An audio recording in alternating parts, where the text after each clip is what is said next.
Deep in the rolling green hills and lush landscape of East Texas are many ranches, but none quite like this. It's unusual enough to have elephants, but the reason they're here is just as remarkable. The elephants were rescued from the misery of circuses and zoos, where they lived chained in small rooms, sick, crippled, and desperately lonely. That will never happen again, not here. And it won't happen to the monkeys or the wolves either, or the cats of any size. Because this is the Black Beauty Ranch, where animals are seen as God's creatures. These guys are beautiful, you know. They're an art form. They're a living art form. Chris Byrne watches over the animals.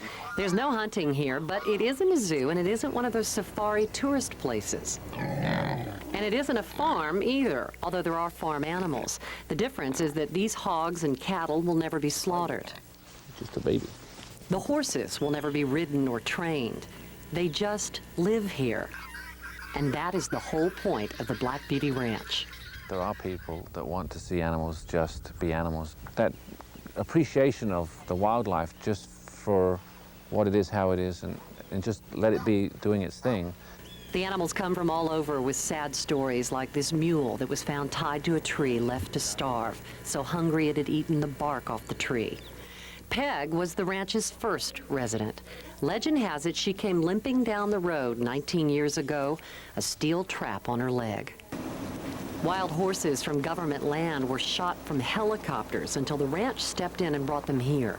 The hogs were used as target practice by the military. The monkeys and chimps came from research labs. They're safe, you know, they're living in their natural life, even though it's not in the wild. We're doing the best with what we got.